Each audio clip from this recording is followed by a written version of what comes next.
Salut à tous! Alors aujourd'hui, j'aimerais parler de ce qui s'est passé en Ariège avec les vaches qui ont été abattues.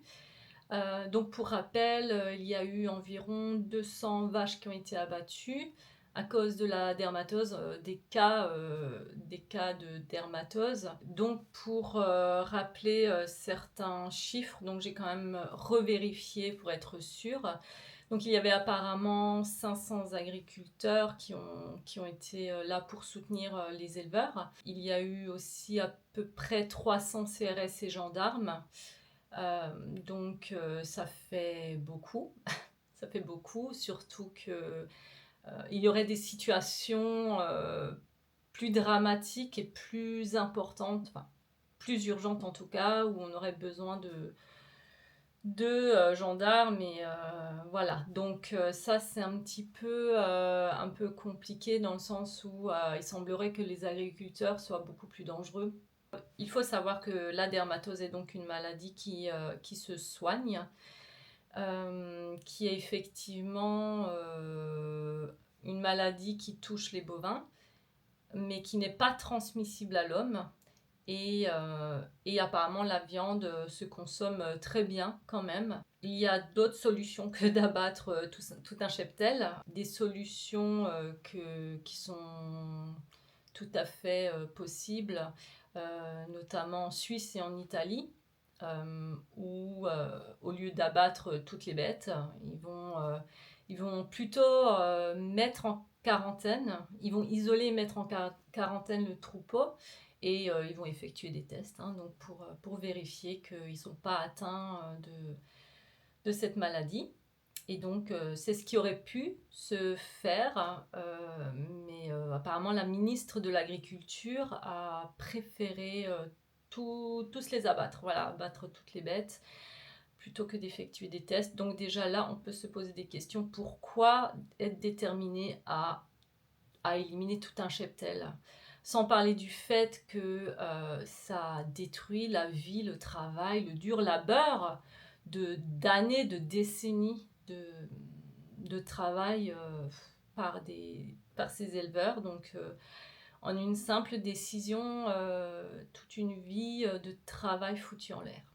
Bon, on peut se poser la question pourquoi avoir fait ça. Alors bon, une des raisons à laquelle on peut penser, c'est cet accord avec le Mercosur, donc qui est assez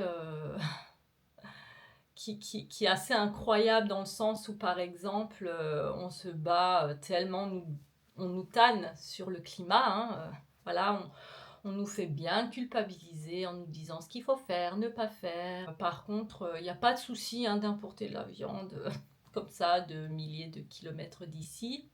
Bon, aucune contradiction ici, en sachant que ces bêtes sont probablement bourrées aux hormones, à je ne sais quoi, qui n'ont jamais vu la lumière du jour, on ne sait même pas le stress qu'elles ont subi, enfin bref, une calamité, certainement une viande de piètre qualité.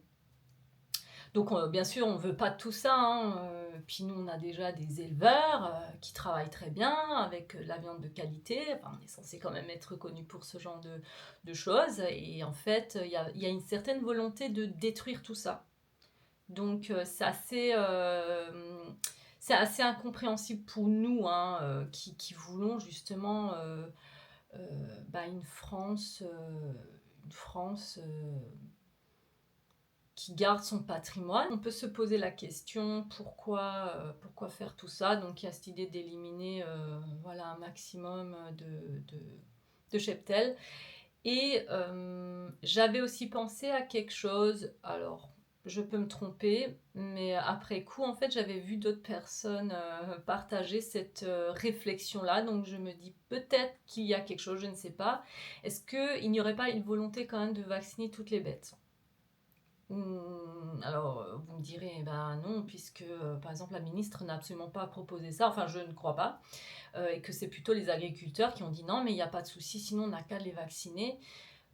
Le problème, c'est que en fait, il y a une sorte de technique de manipulation là qui a été utilisée, j'ai bien l'impression.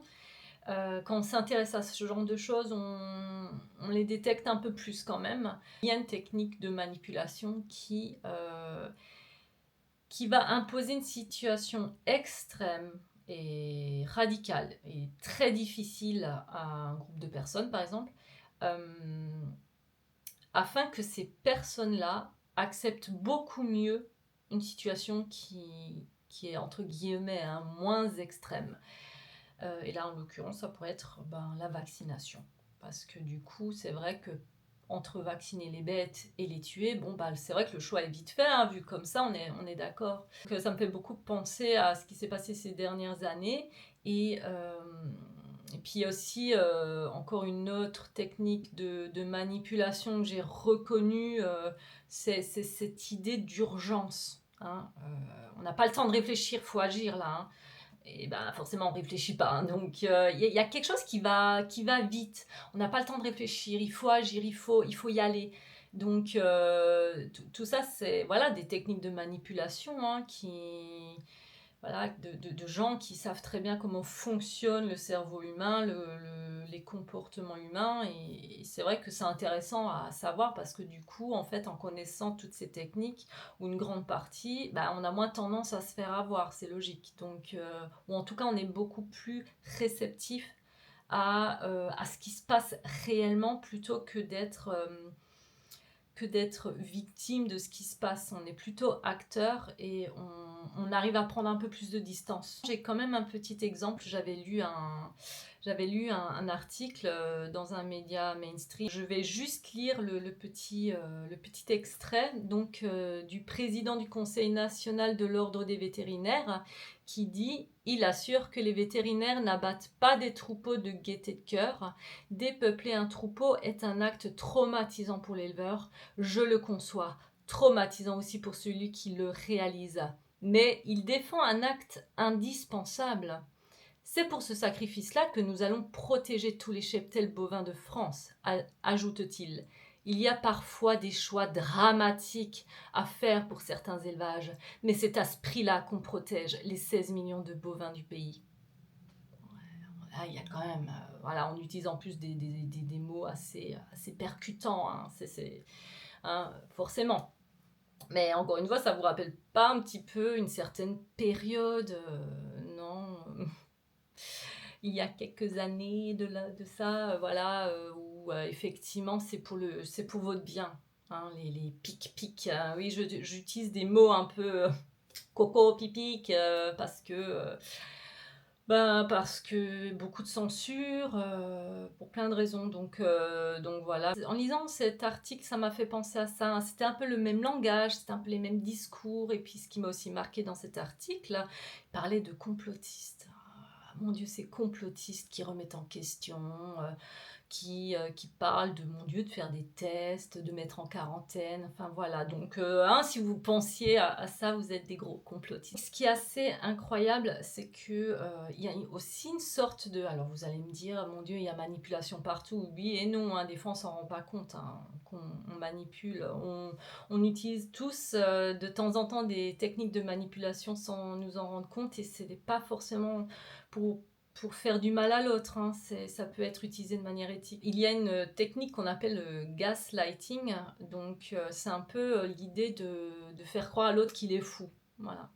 Ou en l'occurrence de faire croire à l'autre qu'il a tort, mon Dieu c'est un complotiste, hein. Il y a vraiment les mêmes discours qu'il y a quelques années, donc jusqu'à présent en fait de tout ce que j'ai vu, ça ressemble vraiment beaucoup à ce qui s'est passé ces dernières années. Et il faut savoir que les gens, en fait, au bout d'un moment, ils n'avaient plus envie de se faire pic-pic pour plein de raisons. Et il y a peut-être eu une volonté de continuer et de constater que les gens ne voulaient plus. Certaines personnes qui prennent des décisions pas forcément très bénéfiques, hein, que je pourrais appeler les élites. Ces gens-là qui prennent des décisions qui ne veulent pas forcément le bien de l'humanité, hein, il y en a, mais c'est un faible pourcentage de la population. Mais il y a des gens comme ça, ou qui sont corrompus, et ainsi de suite. Et donc, il y a peut-être eu ce constat que les gens ne se font plus vraiment avoir, qui commence à réfléchir peut-être et commence à se positionner quand même un peu plus. Et donc, on utilise une autre technique maintenant, on utilise une autre situation, mais on transpose un peu les mêmes techniques. Voilà, une situation d'extrême urgence, une situation qui réveille des sentiments, des émotions de peur, de colère, de tristesse. Hein, il y a vraiment, et puis faire en sorte que les gens soient traumatisés, parce que c'est un traumatisme hein, de voir toutes ces bêtes se faire abattre. Et c'est des images choquent vraiment. Hein, et des fois, il n'y a pas besoin de voir les images pour se le visualiser et vraiment être choqué en fait par cette atrocité, cette violence. Donc il faut savoir que malgré ce que les médias mainstream disent, pour ceux qui étaient présents, apparemment, il semblerait que certains gendarmes n'étaient pas pour. C'est vraiment contre. Alors certains l'ont vraiment montré, d'autres l'ont expliqué plus tard. Ils ont dit qu'ils étaient pas à l'aise avec ça du tout. Ils n'avaient pas envie d'être missionnés pour ça. Et certains ont dit aussi que si ça devait continuer ainsi, il y aurait probablement beaucoup qui se mettraient en arrêt. Voilà, à défaut de refuser d'obéir aux ordres, dont la conséquence pourrait être de perdre leur emploi. Donc bon, c'est vrai que c'est compliqué. Et puis pour les vétérinaires, ouais, il y en avait à peu près 70 qui étaient contre. Et il en est de même pour eux. Hein. Ils vont pas forcément être radiés, mais ils vont avoir des sanctions juste pour refuser d'obéir aux ordres, parce qu'ils peut-être ils réfléchissent aussi, ils connaissent leur métier. Donc il faut savoir que dans la sphère scientifique, c'est habituel de voir des scientifiques parler du même sujet mais qui ne sont pas d'accord. Voilà. Ce que je constate aussi, c'est que beaucoup de gens critiquent donc les CRS, les gendarmes. Hein. Il y a beaucoup de colère, et puis aussi les vétérinaires. Hein. Beaucoup de colère, et ils sont méchants, et c'est sûr, ce sont les exécutants, hein, ils obéissent aux ordres. Et puis pourquoi ils désobéissent pas? En fait parce qu'ils ont peur. Ils ont peur de perdre leur emploi, que c'est déjà assez difficile en ce moment financièrement. Je pense que tout le monde peut l'affirmer. Et donc il y a cette peur. Ça vous rappelle pas aussi quelque chose, je sais pas, il y a 4-5 ans avec des soignants, hein? Voilà, les soignants qu'on a gentiment applaudis, c'était chouette ça, c'était vraiment chouette. Ouais, ça n'a pas servi à grand chose, puisque après, en fait, personne n'a été là pour les soutenir. Enfin, personne, il y en a eu. Il y a eu des gens hein, qui ont manifesté, qui ont bien montré que non, il faut les soutenir, les soignants, on a besoin d'eux. Et puis s'ils veulent pas se faire pic-pic, ils veulent pas, quoi, ils ont le droit de dire non. Et c'est inadmissible qu'ils se fassent renvoyer sans indemnité, quoi. Donc, vraiment, il y a un schéma qui se répète. Hein. Donc, c'est vraiment important d'observer. Voilà. Essayer de prendre la distance avec nos émotions, avec vraiment la peur, la colère, la tristesse. Ça ne veut pas dire ne pas ressentir, mais essayer de prendre la distance et essayer d'observer vraiment ce qui se passe, comparé avec ce qui s'est passé ces dernières années. Et puis essayer de réfléchir un peu plus, essayer de s'intéresser à comment fonctionne l'humain. Voilà, parce que la plupart des gens ne s'intéressent pas, et c'est problématique parce que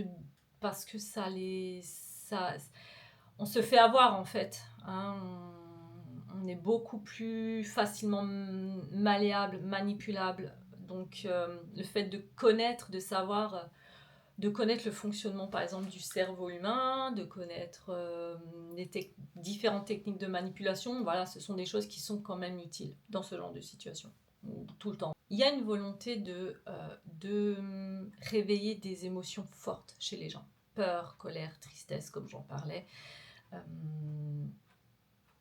Et je pense que vous l'aurez remarqué que quand vous ressentez tout ça, vous vous sentez bloqué, hein, vous êtes beaucoup dans les émotions, et puis on va pas vous demander de réfléchir et par exemple j'en sais rien moi, de rédiger une thèse, n'importe quoi, ou de rédiger une dissertation sur un sujet donné. Non, non, à ce moment-là, il y a trop d'émotions, le cerveau, il peut plus réfléchir correctement parce il faut gérer autre chose d'abord, il faut agir. Et donc il faut savoir sans vous faire un cours sur le cerveau, hein, ce qui se passe dans le cerveau, quand on a subi un stress prolongé, un stress chronique et beaucoup de traumatisme, c'est qu'au niveau du cortex préfrontal qui nous permet de réfléchir de manière logique, de prendre des décisions et ainsi de suite, cette partie du cerveau rétrécit. Voilà, c'est assez dramatique.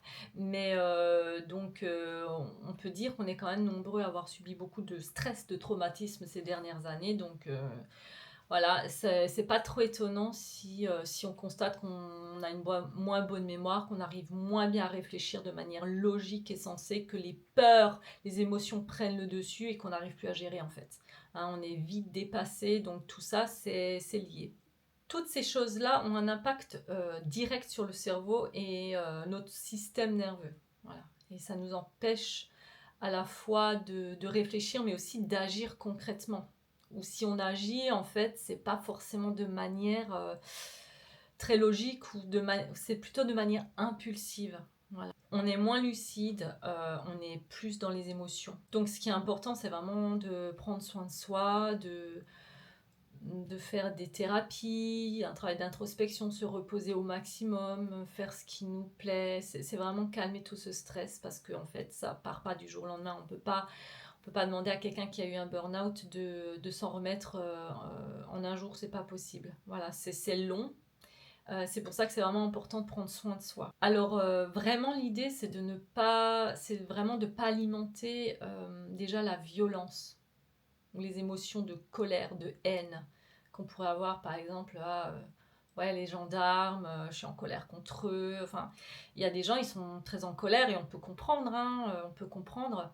Mais ça peut être intéressant aussi de comprendre pourquoi ils ont fait ça. C'est la peur, hein. Pour la plupart, c'est la peur. C'est pas une volonté de nuire. C'est vraiment pas une volonté de nuire et il faut essayer de s'en rappeler. Mais l'idéal et l'idée, ce serait d'entamer un dialogue avec les gendarmes, les CRS, avec les vétérinaires. C'est qu'on communique, qu'on essaye de comprendre qu'on essaie de comprendre l'autre et que l'autre nous comprenne. Avoir un échange constructif. Parce que jusqu'à présent, ce qu'on fait, c'est plutôt de se diviser. Et ça, ou d'être par groupe, hein. Il y a le gentil, il y a le méchant, voilà. Et il y a effectivement une volonté de nuire, mais c'est pas forcément ce qu'on croit. Voilà, donc diviser pour mieux régner. C'est vrai qu'entamer un dialogue, par exemple avec des gendarmes, peut-être que certains vont se fermer complètement, mais on pourrait être surpris et peut-être que certains seraient tout à fait ouverts à parler de ce qu'ils pensent, ce qu'ils ressentent. Et déjà là, ça pose des bonnes bases. Voilà, on aura communiqué plutôt que de se taper dessus. Alors c'est clair qu'ils balancent du gaz lacrymogène, voilà, mais encore une fois, ils exécutent les ordres. Et aussi, l'importance de ne pas céder à la violence, c'est de ne pas donner une occasion de décrédibiliser les mouvements qui soutiennent les agriculteurs. Voilà, parce que si on est violent, hop, on a des sanctions, donc c'est vite réglé, hein. Donc, essaie de ne pas donner en fait d'excuses à couper court et à couper court à ces mouvements et à avoir des sanctions. Donc le fait de discuter permet aussi d'échanger des idées. Ça paraît très peu, mais c'est extrêmement constructif. Déjà, on se sent un peu plus unis, hein. On est moins dans cette division, parce que en ce moment et depuis un moment, c'est plutôt diviser pour mieux régner. Et si justement on changeait par l'union fait la force, parce que en fonctionnant de la même manière, on ne peut pas changer les choses. On ne change pas une situation en utilisant les mêmes modes de fonctionnement. Voilà, j'espère en tout cas que ça aura résonné avec vous. Et je vous remercie de m'avoir écouté et je vous dis à bientôt dans une nouvelle vidéo. Ciao!